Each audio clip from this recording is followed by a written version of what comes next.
بسم الله الرحمن الرحيم.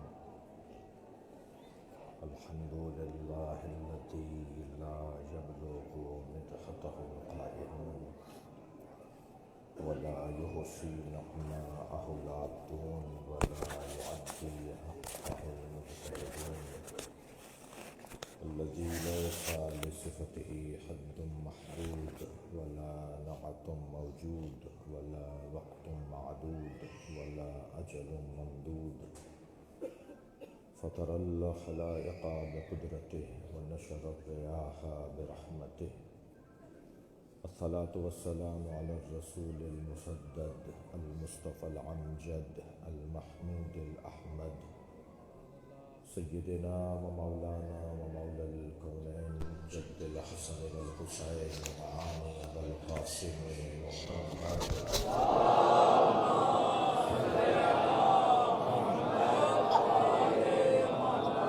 وآله الطيبين الطاهرين المعصومين الذين قال الله إنما يريد الله ليذهب عنكم الرجس أهل البيت ويطهركم تطهيرا.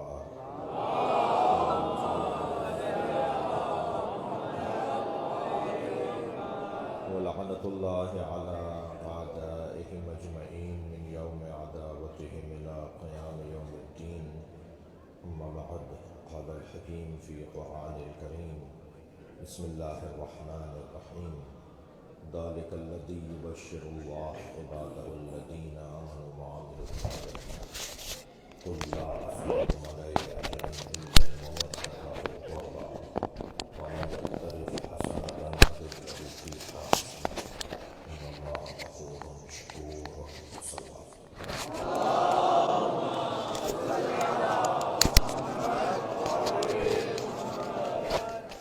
حاجات کی برابری کے لیے، عزیزوں کی شفایابی کے لیے، مہمانوں کی مغفرت کے لیے آپ سب اپنے عزیزوں کو ایک میرے یہاں شریک عزادار نے اپنی والدہ سیدہ اعظم جہاں ان کی برسی ہے، آپ سب بھی اپنے مرحومین کو ذہن میں رکھیں جن کے حق ہماری گردنوں پر ہیں.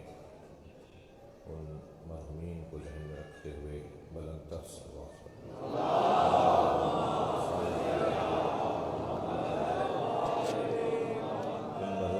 ان مرحومین کا جنہوں نے ہمیں سکھایا ہے، پڑھایا ہے، ہمیں عزائی نظام دے کر گئے ہیں، ہمیں ولایت اہل بیت دے کر گئے ہیں، جنہوں نے ہمیں محبت اہل بیت کے سلیقے اور طریقے سکھائے ہیں، خاص طور پر اس حرم کی حفاظت میں جن لوگوں نے اپنی جانیں دی ہیں، ان سب کو مد نظر رکھتے ہوئے ایک اور بلند صلوات.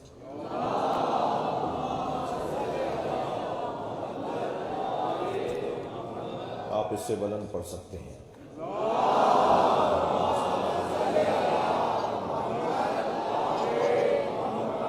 اور بھی بلند، اور بھی بلند.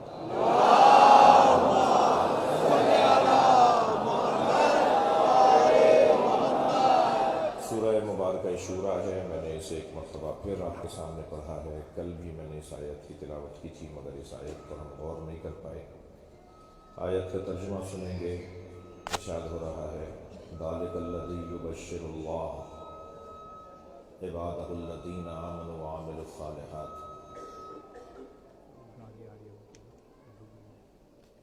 ذالک الذی یبشر اللہ عبادہ الذین آمنوا وعملوا الصالحات. یہ وہی عظیم بشارت ہے جو اللہ نے اپنے ان بندوں کو عطا کی ہے جو صاحبان ایمان بھی ہیں اور صاحبان کردار بھی ہیں.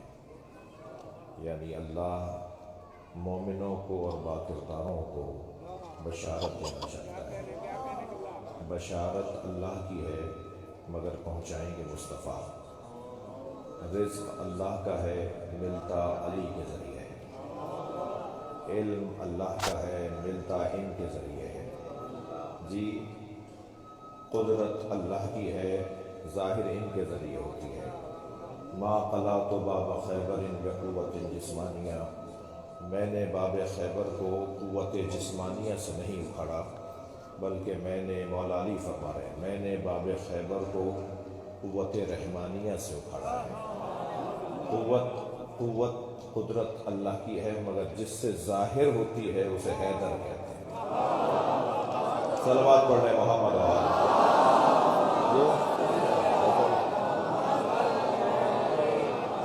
علم اللہ کا ہے، ظاہر ان سے ہوتا ہے، قدرت اللہ کی ہے، ظاہر ان سے ہوتی ہے۔ المتجلی لخلقہ بخلقہ، یہ وہ ہستیاں ہیں کہ جن کے لیے یہ جملہ آیا ہے، یہ فقرہ معصوم کی زبان پہ آیا ہے کہ اللہ مخلوق پر مخلوق کے ذریعے تجلی کرتا ہے۔ اللہ اپنا جلوہ دکھاتا ہے مخلوق کے اوپر۔ وہ کون سی مخلوق ہے جس پہ جلوہ دکھاتا ہے؟ وہ ہم ہیں۔ وہ کس مخلوق کے ذریعے سے جلوہ دکھاتا ہے؟ وہ مولا علی ہے، وہ جناب زہرا ہے، وہ نبی مکرم سب سے پہلے، اور پھر تمام ائمہ اہل بیت ہیں۔ تو یہ اللہ کی چیزیں ہیں جو ان کے ذریعے سے ظاہر ہوتی ہیں۔ یہ واسطہ فیض ہے، یعنی رحمت اللہ کی ہے، آتی ان کے ذریعے سے ہے جی، علم اللہ کا آتا ان کے ذریعے سے ہے۔ اس آیہ کریمہ میں بشارت اللہ کی ہے، مگر اللہ کہہ رہا ہے قل، اے میرے حبیب آپ کہہ دیجیے۔ اللہ خود نہیں کہہ رہا، بشارت اللہ کی ہے مگر کہہ رہا ہے قل۔ توجہ ہے آپ؟ یہ جو عقب میں میرے دوست ہیں، یہ اگر بیٹھ جائیں تو میں، کیونکہ سب آپ کو دیکھ رہے ہیں اس وقت جی، میری مدد کریں، ذرا مجلس کا رنگ رہنے دیں۔ ایک صلوات پڑھیں ذرا محمد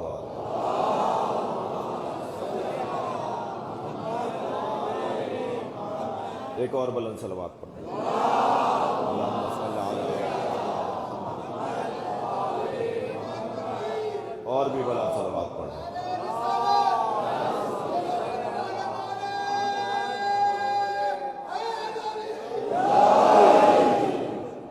توجہ ہے؟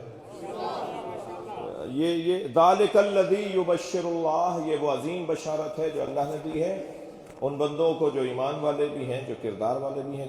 کیا بشارت ہے؟ کون دے گا؟ قل، اے میرے حبیب آپ پہنچا دیجئے، یعنی اللہ کی بشارت نبی کے ذریعے سے۔ تو اب ایک جملہ اور ہدیہ کر دوں یہیں پر کہ رحمت اللہ کی ہے جو آتی ہے نبی کے ذریعے، بشارت اللہ کی ہے جو پہنچے گی نبی کے ذریعے، اور لعنت بھی اللہ کی ہوتی ہے جو مباہلے میں ان کے ذریعے پہنچتی ہے۔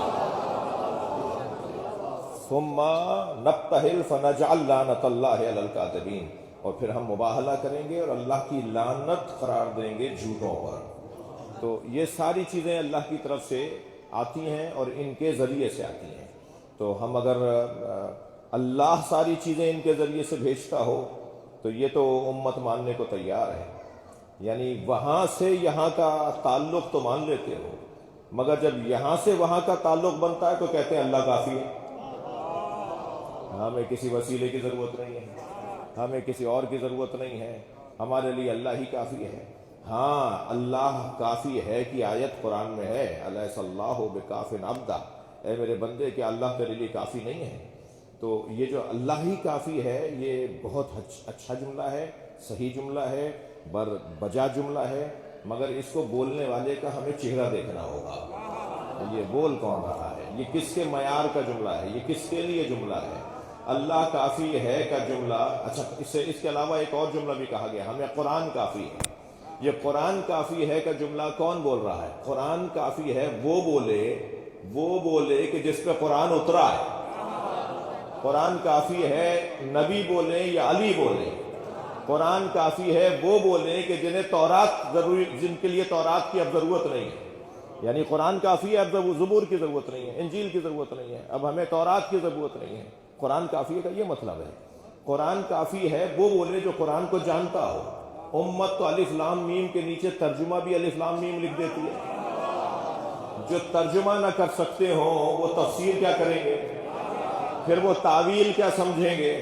لہذا قرآن کافی ہے، اللہ کافی ہے کہ جملے بہت اچھے ہیں، مگر جن کے لیے ہیں انہی کی بارگاہ میں ہم اس وقت بیٹھے ہوئے ہیں، یعنی یہ جملہ بولے تو نبی بولیں یا علی بولیں، یہ کہیں تو نبی کہیں یا علی کہیں کہ ہمیں قرآن کافی ہے۔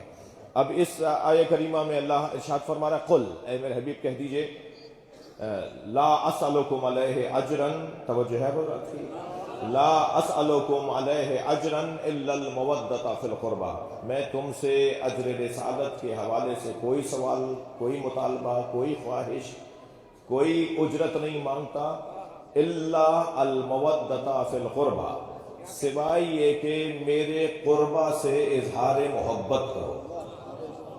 اب نبی کے قربہ کون ہیں؟ تو یہاں اگر نبی کے قربہ مراد لیے جائیں تو بہت کچھ پیغامات دیے گئے ہیں، بہت کچھ کہا گیا ہے، مگر میں مختصر کر رہا ہوں، اور کیونکہ ہمیں پرسہ بھی دینا ہے، صرف تفصیلی چند نکات کی طرف آپ کی توجہ چاہوں گا۔ قربہ یہ کون ہے؟ جن سے محبت کا اظہار اجر رسالت ہے۔ کم سے کم قربہ کا واحد اعلیٰ ترین مصداق جناب زہرا کی ذات ہے۔ جی، کیونکہ سنی شیعہ نے لکھا ہے کہ تمام ازواج رسول نے بھی اور تمام اصحاب نے بھی اس بات کو مانا ہے کہ نبی کے قریب ترین فرد اگر کوئی ہے تو وہ جناب زہرا کی ذات ہے۔ نبی سے قربت رکھنے میں شدید اگر کوئی وجود ہے تو وہ جناب زہرا کی ذات ہے۔ تو سیدہ زہرا سے محبت کا اظہار، یعنی محبت کا اظہار، مودت، یہ جناب زہرا سے اگر کوئی انجام دے تو یہ نبی کی رسالت کی اجرت ہے۔ عزیزو، دنیا میں بڑے جوڑے دیکھے، مگر یہ کائنات کا واحد جوڑا ہے جو آسمان پہ بنا تھا، جو زمین پر ظاہر ہوا اور جو زمین پر ختم ہونے والا نہیں ہے، آسمان پر بھی باقی رہے گا۔ یعنی یہاں کی جو ازدواجی زندگیاں ہیں وہ یہی محدود ہیں، آپ کی ہماری، یہ بیگمات آپ کو وہاں نہیں ملیں گی، یہ شوہر آپ کو وہاں نہیں ملیں گے۔ توجہ ہے بات کی؟ بھائی بد دعا نہیں، دعا بھی نہیں دے رہا آپ کو۔ نہ یہ شوہر آپ کو وہاں ملیں گے، نہ یہ بیویاں آپ کو ملیں گی۔ واحد جوڑا ہے علی و بطول کا، جو آسمانوں پر عرش پر بنا تھا اور یہ جنت میں بھی باقی رہے گا۔ اللہ نے عرش پر جناب زہرا کا مولا کائنات کے ساتھ عقد پڑھا اور نبی سے فرمایا کہ اب زمین پر تم فاطمہ کا نکاح میرے علی سے کر دو۔ یعنی سیدہ کے نکاح کی تقریب دو جگہ ہوئی ہے۔ ذرا صلوات ہدیہ کریں سیدہ کے نام۔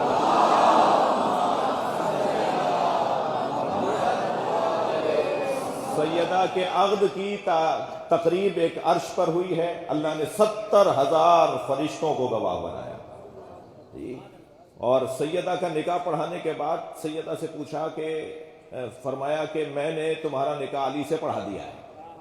میں نے جب یہ روایت پڑھی مولانا تو میں اپنے استاد کی خدمت میں گیا کہ نکاح سے پہلے پوچھا جاتا ہے نا دلہن سے، یہ اللہ نے نکاح پڑھانے کے بعد جناب زہرا کو اللہ بتا رہا ہے کہ میں نے تمہارا نکاح علی سے کر دیا ہے۔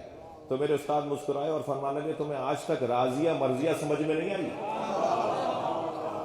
جو راضیہ مرضیہ ہو، جس کی مرضیاں ہوں ہی نہیں مگر جو مرضی ہو وہ اللہ کی مرضی ہو۔ صلوات پڑھنے سیدہ کی رات پر۔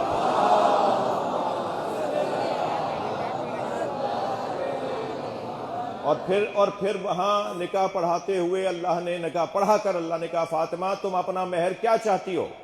اچھا، مہر اس انداز سے طے کیا جا رہا ہے کہ جیسے دینے والا خود اللہ ہے۔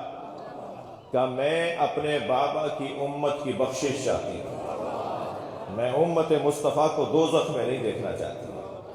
اللہ نے جناب زہرا کا مہر امت مصطفیٰ کی بخشش کو قرار دیا ہے۔ تھکے ہوئے تو نہیں ہیں؟ سننا چاہ رہے ہیں تھوڑی سی باتیں؟ جی میرا ایک سوال یہ ہے کہ مہر تو شوہر دیتا ہے نا، کون دیتا ہے مہر؟ دے دیا آپ نے یا نہیں؟ آپ سے پوچھ رہا ہوں، آپ نے مہر دے دیے تو مہر شوہر دیتا ہے نا۔ تو اللہ نے مہر قرار دیا ہے امت کی بخشش، کون بخشوائے گا؟ امت مصطفیٰ کو کون جنت میں لے جائے گا؟ سیدہ کا مہر ہے امت مصطفیٰ کی بخشش، اور مہر دیتا ہے شوہر۔ اب ان لوگوں سے میں کیا کہوں جنہیں یا علی مدد کہنا گوارا نہیں ہے، جنت علی سے چاہتے ہیں۔